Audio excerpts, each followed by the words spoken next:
Hello, my name is Dr. Christopher Gennari, and this is Great Big History Podcast. In this episode, we talk about New Kingdom Egypt. I am Ozymandias, King of Kings. Look upon my works, ye mighty, and despair.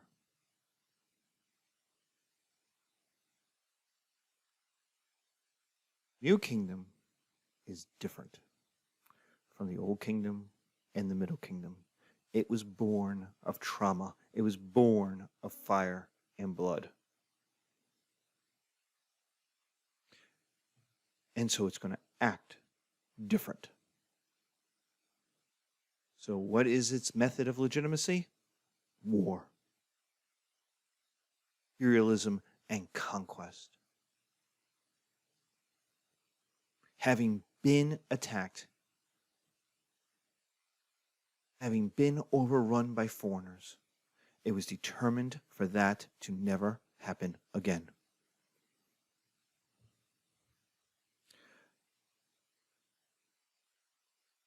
The effect of this is that they had to build an army.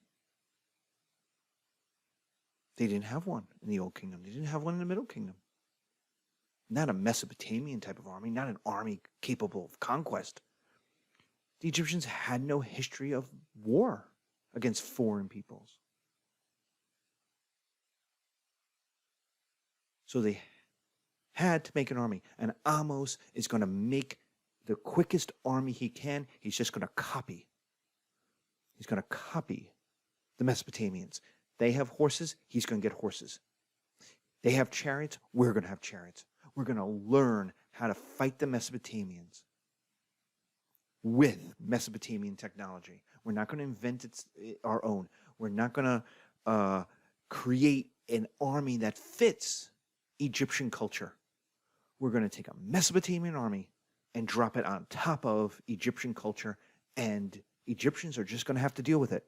We're going to have to learn how to fight like Mesopotamians. So in a way, the New Kingdom Egyptian army is incredibly successful. For 500 years, it's successful. And what makes it one of the most successful armies in history is not its wins, it's not its battles, it's not its conquests. It's that it's not a culturally natural army for the society that's using it. It's not that it's a foreign army with lots of foreigners and mercenaries that they happen to hire and bring in. No, it's full of Egyptians fighting like Mesopotamians. And that's weird. The Greeks don't do that. The Romans make everyone fight like them. The Persians fight like Persians. They allow everyone else, as we talked about in their imperial army, they let everyone fight the way they want to fight, that they're good at. The Egyptians, New Kingdom Egypt, on the other hand, is going to copy Mesopotamian warfare. But do that and conquer Mesopotamians. So they're going to use the chariot army to crush their enemies. They're going to occupy territories beyond the deserts and the cataracts. They're going to protect Egypt by attacking people before they can be attacked. So how is Pharaoh portrayed in the art of the New Kingdom? As a warrior god. If you're watching the video, you can see. This is King Tut, who's king for like 3 years. He's not important. He is so unimportant, no one broke into his tomb to steal his stuff. That's why you know who King Tut is. You know King Tut because he was unimportant. Because he was the only pharaoh whose tomb was found to be intact. Well, why? Was it super secret and different from everybody else? No. Just unimportant. And if you think what was in that tomb that has been bringing people for 100 years to museums to go see stuff, you have an idea of just what a great king would have. It'd be mind-blowing what would be in their tomb. So here's King Tut battling Cushites, going down to Africa and fighting the Cushites. Now, there's a couple of things. First, when we started with the Egyptians, Egypt is in Africa, but it's not African. Well, here's our example. King Tut is a different color, skin color, than the Africans are. Now, that's not racism, because there's no value inherent in that. He is different. He is portrayed as different skinned than the Africans, than the Cushites. So just in this art, Egyptians are seeing themselves as different. Now, how is he portrayed? He's not portrayed as a peaceful guy. He's not portrayed as a scholar. He is portrayed as 12 feet tall. He is general in chief. He is a warrior of the gods. He's got the gods on his side, the birds above his head. He is capable of destroying entire armies single-handed. There's 30 guys, and he is laying waste to all of them with his bows. He doesn't need a driver. He is running the chariot all by himself. He is driving with his hips and murdering with his bow. His horses are monstrously large. They're 10, 12 feet tall. He commands the chariots. He has alliance with the gods. The only other Egyptians are role players, guys who are literally feigning him in case he gets sweaty while he murders an entire foreign army. He doesn't need other people. He doesn't need an entire other army. He can do it by himself. And he's in a chariot with horses with giant wheels that are as tall as a person. The iconography of Pharaoh has completely changed. Notice how it has changed from, in the Old Kingdom, builder in chief. He's Bob the Builder. That's Pharaoh. He's a manager. He's the guy who takes a look and he takes out his measuring ruler and he takes out, maybe a hammer here and a sledge there to hey, I can work. He puts on the hard hat, right? He's one of the guys. But he's also there to make sure people get enough food, make sure they have good entertainment, He goes and he dances, right? He plays maybe some gambling, some cards with some of the guys, some of the managers. Oh, look, Pharaoh lost at poker again. Oh, well, ha ha ha ha ha, right? Pharaoh in the Middle Kingdom, the helper of people. Still a little bit of a builder, but mostly a helper, right? Those are the stories. He helps kids who want to get married. He buries heroes. He's less the backslapper and less the manager and more of the good guy who fixes problems.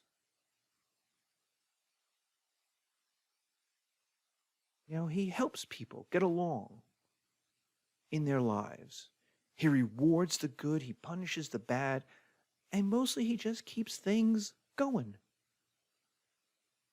Now, New Kingdom Egypt, on the other hand, we have a character out of Pulp Fiction here. We got a character out of a movie. Was this method of legitimacy natural for Egypt? Well, we've already talked about that. No, it doesn't represent Egyptian culture at all. The army is not Egyptian. The chariots are not Egyptian. Egypt neither had war horses nor the wheel. Right? It has to import this stuff. It has to import how to use it. It has to import how to breed the horses. Right? A warrior pharaoh is not Egyptian. We just talked about that. Old Kingdom is a builder. Middle Kingdom is a helper. Right? Pharaoh is by definition a job of peace and plenty. This is a war god, a war pharaoh. Egypt has the money, though. It's the richest country on earth. It's the richest place on earth in this time period because of the Nile. Remember, it earns 3 to 5 times more than anybody else. And so it has the ability to catch up quickly. This is the advantage of being behind, which sounds weird. I actually did a thing about it, about Sweden versus Russia in the age of Charles XII and Peter the Great. And the Swedes invent, a historian called Michael Roberts came up with the idea of the military revolution. And the Swedes are at the forefront of this military revolution, of making this new gunpowder army, of lots of cannon, of logistics, and being on the move. And so it has these early success in the 1620s, 1630s, 1640s, 1650s, 1680s, right? Time and again, the Swedes win. Even for the first 10 years of the Great Northern War, the Swedes are fighting 3 different armies. Defeat them all. Crush them. Right? Conquers Poland, invades Germany, conquers Denmark.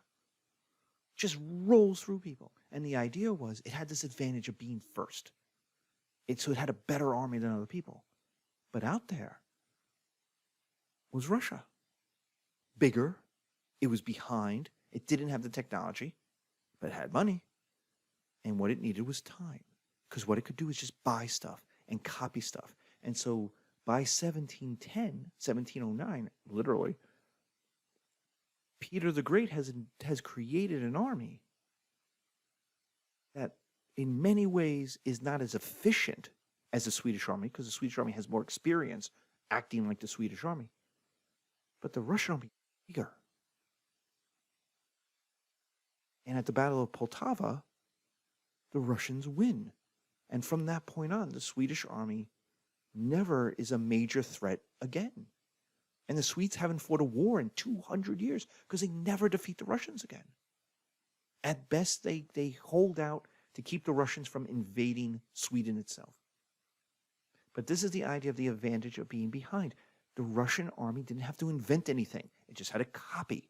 And then from there, it can become even. And then from being even, it can use its advantages, size and money, to overwhelm a smaller neighbor. That's Egypt. Egypt has people. It's the most populated place. Now, Mesopotamia might, if you united it, have more people. But Babylon is the city. But there's lots of other peoples, the Sumerians, and the Sumerians are divided into little towns and little cities. Egypt is 800 miles long, and everybody in it is Egyptian. So it had people, it had money, and so it could buy and copy Mesopotamian methods, catch up to the Mesopotamians, and then grow in advance of them, defeat Mesopotamians in battle, conquer Mesopotamian land. What are the new kingdom's goals, and what is the effect of those goals? Well, if you're watching the video, you can see that there's an empire. That Egypt is no longer just Egypt, from the Delta to the First Cataract. It's going to be bigger than that. And the idea is that control of access to Egypt. No one should be able to invade Egypt again. To protect Egyptians, you must protect Egypt. How must you do that? Well, you can guard the borders, but by the time the enemy gets to your borders, they could get past your borders. This is the kind of Roman Empire problem. If you fight them on the borders and you lose, then the enemy can get into your land fairly easily. So, what do? You push beyond your borders. So you dominate the Nile south of the cataracts, south of the First Cataract, into Africa. In fact, Egypt will annex, essentially, that frontier land from the First Cataract to the Second Cataract. That becomes part of Egypt. Today, it's part of Egypt. It wasn't for the Old Kingdom. For the Old Kingdom, it was this frontier. Nobody owned it. It was kind of Egyptian. It was kind of African. There weren't a lot of people there. Now, it's Egyptian. The Sudan starts after that. That's Kush. Second Cataract, Third Cataract, Kush, Meroe. Plus, they're going to advance into the Levant, the eastern shore of the Mediterranean. That's Cana, that's Phoenicia, that's Syria. The modern states of Israel, Jordan, Lebanon, and Syria. Notice Mesopotamia, Babylon, modern Iraq, not part of that. Babylon dominates that land. So this is the borderland. The Levant is this borderland between Egypt and Babylon. And remember, in the north of Syria are the mountains, and beyond the mountains are the Hittites, are the third major people. So what's the effect of this? Well, diversity, multiculturalism. Black African culture, Mesopotamian culture flood into Egypt through soldiers, mercenaries, trade, returning soldiers, soldiers that go to Cana, that go to Phoenicia, that go to Syria, come back with the food, come back with the clothes, come back with writing, books, with a new way of doing things, with knowledge and ideas. Hired mercenaries bring with them their ideas. And so for the first time, Egypt becomes kind of cosmopolitan. Remember, we started with this homogeneous culture. It's still going to be Egyptian, but it's bringing in these influences that used to be outside the borders. Now they're coming in. Now they're part of Egyptian culture. So what's the requirement for New Kingdom government to work? How does this all happen? How does this work?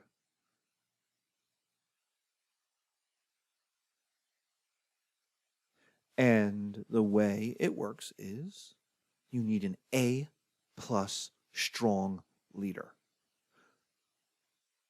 This is new. The old kingdom doesn't need a strong leader. The old kingdom needs an efficient one, an effective one, or one who can hire good managers, right? All you need is to make sure the river floods, which it does. Make sure there's peace, plenty of peace. There's the deserts keeping people out. So all you have to do is build a pyramid. So you just have to hire a good architect. You have to hire the right people. You have to hire the people to hire the right people. So you're a manager. That's good. You're a builder. That's great. But a C-level leader can do that. A guy who's kind of lazy can go, all right, you're good. He could hire his dad's guys. He's like, you guys built a good pyramid for my dad. Build one for me, but bigger, right? This is fairly easy. Kingdom kings don't even require that, right? Remember, the stories are told about them. All they have to do is make sure there's money to pay the playwrights. The playwrights, the poets, the actors, the jugglers, they're doing the work of legitimacy, of showing the legitimacy. So the leader himself or herself could be lazy, could be good for nothing, could be a kleptomaniac, a pyromaniac. That's not what the stories will say. The stories will say Pharaoh's great. And since you're not being invaded, since there's no major problems, the river's still flooding, you're still protected, hey, things are great. Now you may go, well, what about when the Hyksos show up? Yeah, but the Hyksos are like aliens showing up with laser beams. Like, that's a whole, it doesn't matter how good of a leader you were. If aliens show up with laser beams, your Mac laptop Duo probably doesn't have the interfaces to connect to the Independence Day alien ships. They're probably not using a serial port.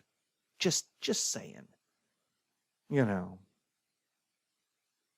So, and since you don't understand their language at all, you probably can't hack in to their massive computer system to give their ships a virus. You know, because you probably don't know what their OS is. And if you know that reference, A+ for you guys. So you can't really blame the last Middle Kingdom leaders. If they're good or bad, it didn't matter. The Hyksos are coming in with super technology. It doesn't matter how good you are. No. But the New Kingdom requires an A+ strong leader. They have to run Egypt. They have to train the army. They have to defeat the enemies. They have to protect the allies. They have to build a giant Mesopotamian-esque monument, which we have here that you can find in the British Museum, to Ramses, to Thutmose. Thutmose is on the top, excuse me, but the giant one to Ramses is on the bottom. That's my photo. I think it's my photo. Even if it's not my photo, it's a photo everyone has. It's like basically a spot, and you get that photo if you're in the British Museum. And it's giant, and these monuments are going to be huge, and they're going to show off the power of the king. And Thutmose III is going to invade Kush and Palestine, Cana. Ramses II, who's known in the Shelley poem as Ozymandias, and if you are a Breaking Bad fan, you know that the if not the last episode, the penultimate episode is called Ozymandias. Right? Ramses II fights of the Battle of Kadesh against the Hittites 800 miles away. It's a year on the road to fight people who the Egyptians have never heard of. That shows Egypt's a great power. You want to mess around with an ally of Egypt? You got to mess around with Ramses. So, to do all of this, you're talking Khufu levels of activity, of character, of stamina. You can't be lazy and work as a New Kingdom king. Ramses wasn't. Thutmose wasn't. Ahmose wasn't. It's kind of the problem if you're an American, you kind of inherently know this. It's the problem of the American presidency. The American presidency was made for George Washington. It was made for a man of the stature, of the presence, of the ability, of the service, of the value system of George Washington. How many George Washingtons are there? The French have this problem with their Fifth Republic, excuse me, they're in the Fifth Republic. With the Fifth Republic, it's made for Charles de Gaulle. It's a government specifically made for Charles de Gaulle to lead. Which means if you're not Charles de Gaulle, it's always a little awkward in how it works. Just like our system, if you're not as good as Washington, you have problems in the system. And so if you're not Ramses II, and how many people can be Ramses II? The system doesn't work as well as it could. If you're not Ahmose, right? Ahmose builds the system for himself. It's the Roman Empire. The Roman Empire was built for Augustus. It was built by and for Augustus. Well, what happens when you get a Nero or a Caligula? Things fall apart. Things don't work. So what's a problem for the workings of the New Kingdom government? Well, A-plus leaders are rare. How many first ballot Hall of Famers are in the NFL or NBA right now? Not that many. How many A-plus quarterbacks, how many A-plus point guards are there that are, 95 in EA Sports' version of the game on all of their stats? How many are first ballot Hall of Famers? It's just not that many. How many Michael Jordans come along? Well, about one a generation. You have Michael Jordan, Kobe, LeBron, right? And there are people who argue with that. They're like, well, what about Shaquille O'Neal? And what about, and you can make an argument, but how many are there? They're pretty rare.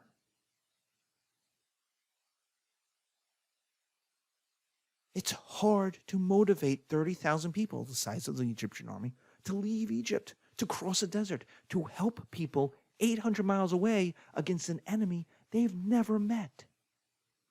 That's not easy to do. Ramses can do it. Thutmose can do it. How can Billy do it? Hi, I'm Billy. Come and help me do the thing. We're going to go there and we'll go camping for 2 years, and then we're going to fight a big battle. Yeah. We'll fight a big battle. Yeah. Come with me. Really? You're gonna leave your kids for that? Right? They have to lead by example. They have the strong character. They have to make good decisions. They have to live up to these expectations.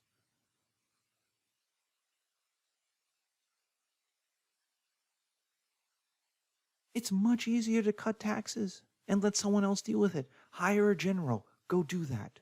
See you in 2 years.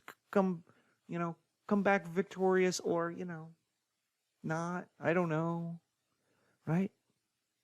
It's just much easier to not, to take a couple days off, to just relax, to hang out in the hot tub. Think of all of those who cheat, who don't come to class or participate, who don't read the textbook or watch the lectures. And then they have their paramour, which takes time away from their work. And then they want to be good at work. They want to go to work. They want to be a good employee. They want to get paid well. You go, well, A's in school are hard. That's why they're rare. That's why people want them.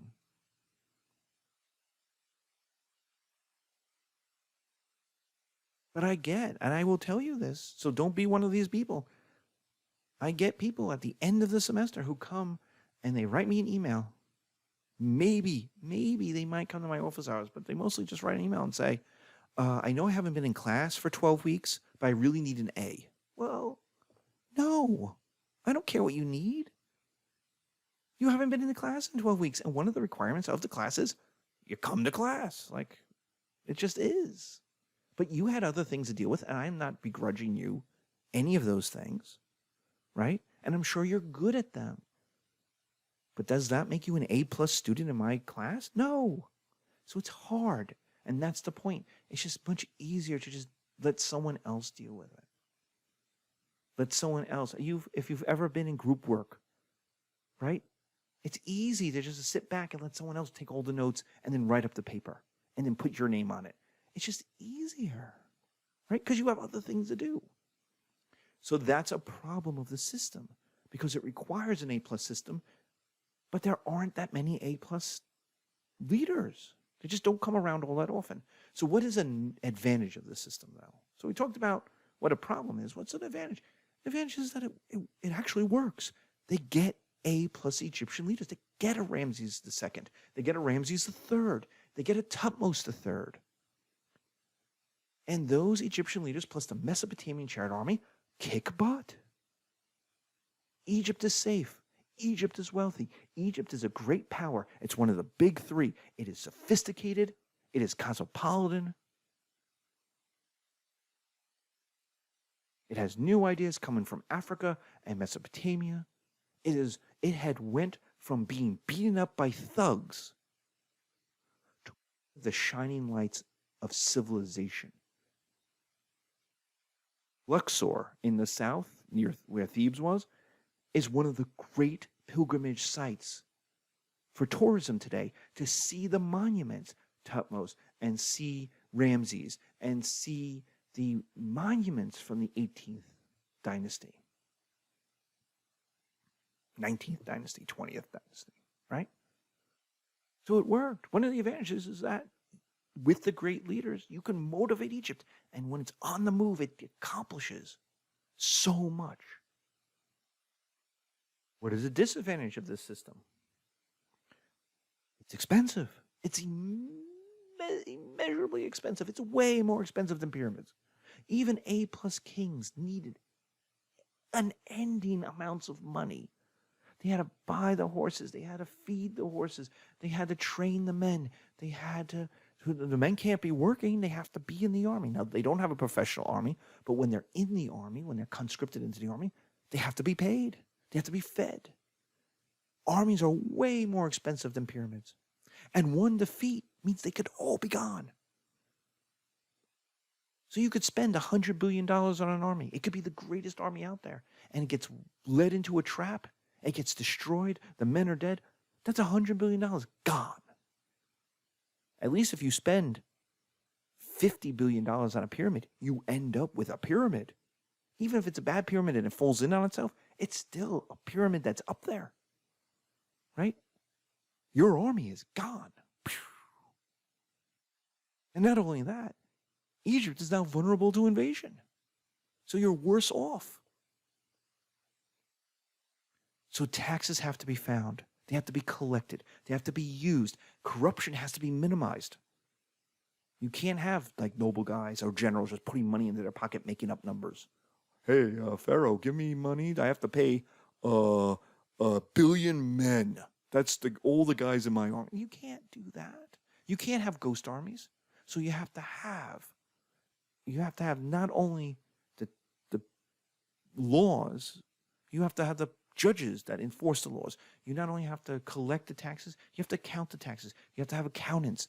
You have to now make sure that that money gets used properly. So you have to have standards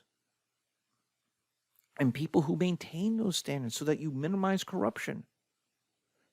It means the government has to be bigger and it has to be in people's faces with rules. Because money always has to be found for that army. And how do people feel about that? Well, if you're a libertarian, you know how people feel. They don't like the government in their faces asking for money, telling them what to do, giving them rules and regulations. Why do I have to take my car in to be inspected every 2 years? It's my car. I bought it. I maintain it. I spend money on it. Why do I have to ask the government's permission to drive my car on a road? Right? And there's perfectly good reasons. There's air quality and there's safety and there's perfectly good reasons. But that doesn't matter when you get the letter saying you have to go and spend $45 and re-register your car. And you're like, oh, come on, really? I have to take time out of my day. I have to do this for the government so that I could pay them, right? So as the government grows in Egypt, it goes from, it's not bad. People still like it. It's just in their face more. And so there's more, unlike in Old Kingdom Egypt, where it just showed up and knocked on your door and said, hey, you have to pay your taxes. And people went, okay, we'll pay your taxes, right? Everyone pays taxes. That's fine. But then a couple months later, hey, would you like to be hired by Pharaoh to go build some pyramids and make a lot of money? Well, that's a pretty nice meeting with government, right? Oh, you're going to pay me to do something? I like that, right? As opposed to, hey, you have to go spend 6 months in the army. Or, hey, there's a problem with your taxes. You have to make sure that we have to go through your expense report. Make sure you are actually paying enough. Like, it just upsets people. So what happens to the new kingdom? Well, eventually, it dies. It dies because we know it dies. And it dies because a little bit of its own fault, but also the Bronze Age collapse happens. So we get Ramses II, the great king. We get Ramses III. A+, all right, we could argue about it. Certainly an A. A minus. Right? And I'm not enough of a Egyptiologist. I'm not enough of an Egyptian historian. I'm not an Egyptian historian at all. I don't know. But he's a good king. He's up there. B+, A minus, A. So let's give him if his father, Ramses II, is an A+++, one of the great kings of history, Ramses III, little forgotten. It's a shame. His dad was more famous than him. So let's give him an A minus. Fair? Right. Between him and his grandson, i.e. 2 generations, grandfather, son, grandson, right? Father, son, grandson, right? That 1, 2, 3 generations total has 6 kings. So you get a series of weak kings and short reigns. Well, that's not good for a system like this. It means the borders aren't being protected. It means when foreign people start to hear about the king, they don't take him seriously. He's not, because they're going to compare him to Ramses. They're like, he's not Ramses II. He's not even Ramses III. Come on. He's the 7th, please. Whatever, dude. Get a new name. Right? And so the wheels are kind of wobbly. They're not coming off the wagon, but we can use a little time out. We can use a little reinvestment. We kind of need an A+ king to run the show. And we don't get that. We get the Bronze Age collapse. we get the nomads bump into other nomads who bump into settled people who are on the move. And the sea peoples, and there's, if you're watching the video, you could see this graphic that the Egyptians describe, and you could see Pharaoh is still 12 feet tall, but now he's got an army. He's got helpers, right? Fighting off sea, people invading by the sea. Who do we think these are? They're likely Philistine or Greek Vikings. They're not Greeks. The Greeks who we'll talk about later, they're kind of the proto-Greeks, the people who are related to the people who will become the Greeks. But they're sea peoples. They're coming by sea, which nobody expected. The Egyptian Empire was invaded by land across the Sinai, so they built their borders to be invaded by land. They were ready for any invasion of Syria. They were ready for an invasion of Phoenicia. They were ready for an invasion coming across the borders into the Sinai Desert. These guys just came right up the Nile River. Nobody was expecting that. So they invaded Egypt not by land, which was the expected route of invasions, but by sea, and they had iron weapons. A lot of axes, and axes tell you that they're barbarians.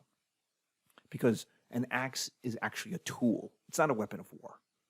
It's a tool. It's used to cut wood, make firewood, make furniture. It's a tool, but you can use it to hit people in the head with it, right? A sword has no other use than being a sword, right? A spear is that crossover weapon. It's a hunting weapon, but you don't use it for anything really else. It's a good war weapon. It's a hunting weapon. And what is war but hunting people? But an axe, on the other hand, if what they're fighting you with was an axe, they're barbarians. They don't live in cities and have smelting and have all this stuff, right? So these are Viking type peoples, and the new kingdom gets overrun. The empire is lost. The economy collapses. Even parts of Egypt start breaking away from Pharaoh's control because Pharaoh can't defend them. So local noble people go, "I will defend you, people. Listen to me." And so like Egypt starts to break up. Even writing and records began to disappear. The language changed. The culture changed. Now the sea peoples will move on, and Egypt will kind of reestablish itself after the Bronze Age collapse. So the Bronze Age collapse is a trauma, but Egypt can never put the band back together. It's never really independent again. What happens is the Kush dynasty invades. The African kings in Kush, down up the river, they come down the river and they conquer Egypt and they become the 25th dynasty. And this is important because they are accepted as pharaohs.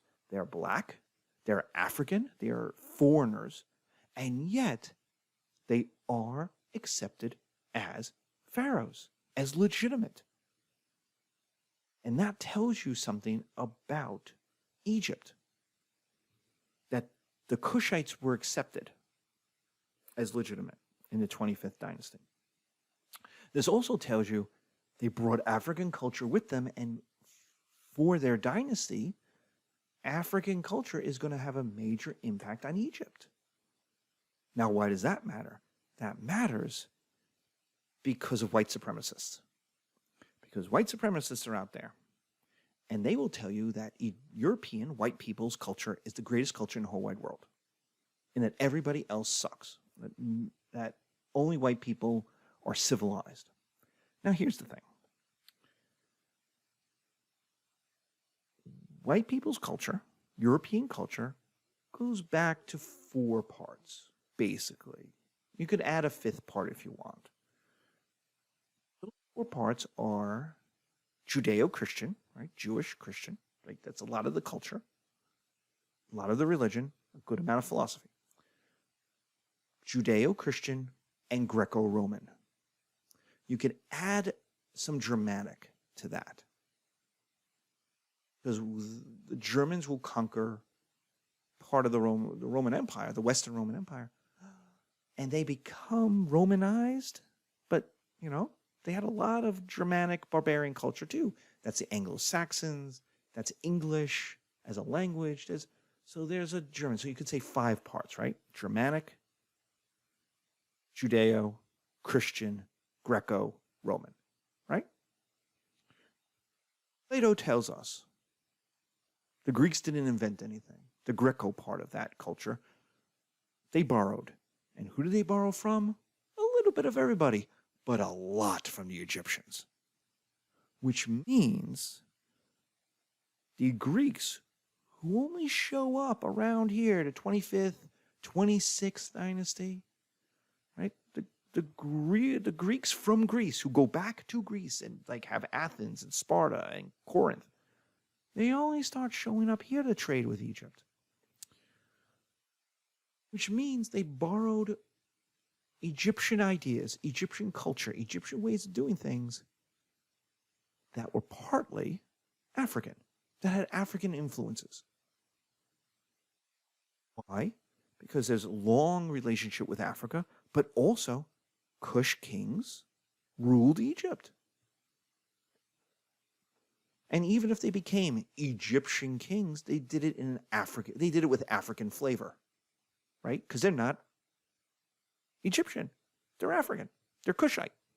So they're going to bring their Kushite culture with them, which means European culture is part black. It's part African. And it always has been. So today there are white supremacists telling us about how great European civilization is and not understanding that for the entire length of European civilization, black culture is a part of it. So take that, white supremacy. You know. So the Kush dynasty is destroyed by the Assyrians in 700s. So I think the Kushites are 100 years or 200 years. I don't know how long they're there for a while, about 100 years, I think. The Assyrians defeat them and conquer Egypt, and you know how they treat everybody. The Assyrians are destroyed, so that there's this brief period of an Egyptian dynasty, the 26th dynasty.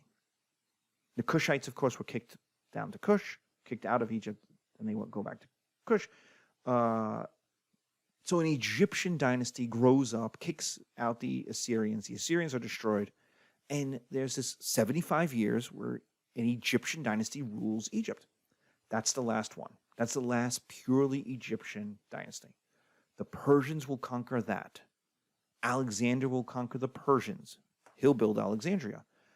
Alexander's empire will break apart after Alexander dies of probably malaria in Babylon. He'll die of malaria in Babylon. His general Ptolemy, who's Macedonian, will take over Egypt, and he'll rule Egypt as this mixture of Greek and Egyptian, Macedonian / Greek, because they're not the same, Macedonian / Greek / Egyptian dynasty, and the last Ptolemaic Greek, Macedonian, African pharaoh is Cleopatra. Cleopatra the Seventh, the Cleopatra of Antony and Cleopatra, of Caesar and Cleopatra. And we have a couple representations of her.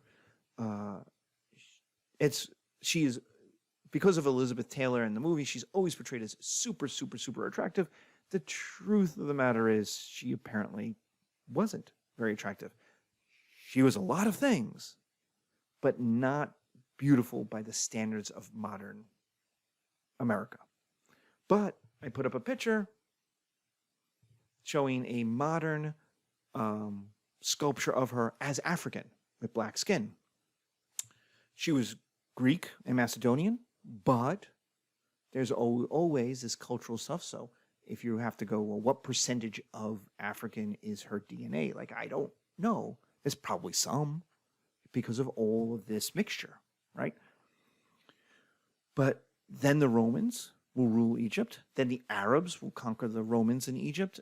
And the Arabs will basically turn Roman Egypt into Arabic Egypt. And that's the modern Egypt. So the ancient Egyptians' culture is gone and has been replaced by foreign cultures, Greek, Macedonian, Roman, and Arab. And now it's this mixture today. And so that's the the high and the low of the new kingdom. It's the greatness. It lived by the sword and it died by the sword. And Egypt never really was independent again. It never really recovered. It's not that Egypt isn't great. It's not that Egypt isn't important. It's not that Egypt isn't a leading place in antiquity and the Middle Ages. It is. It's all of those things. It's one of the great Islamic states with one of the great Islamic universities. But Islam is a foreign religion of a foreign people, the Arabs, that's imported into Egypt. Christianity is the same. So it's kind of sad, I think. But that brings us to our end, to end kind of on a sad note for the Egyptians. In our next lecture, we'll pick up, we'll move a little bit to the northeast and do Canaan, Israel, Judah, the land of the Hebrews. We're going to do ancient Hebrews, geography and culture. We're going to start there, and then we're going to do a second lecture on war and trauma, the highs and the lows. So be safe, take care, see you soon. Thank you, and bye.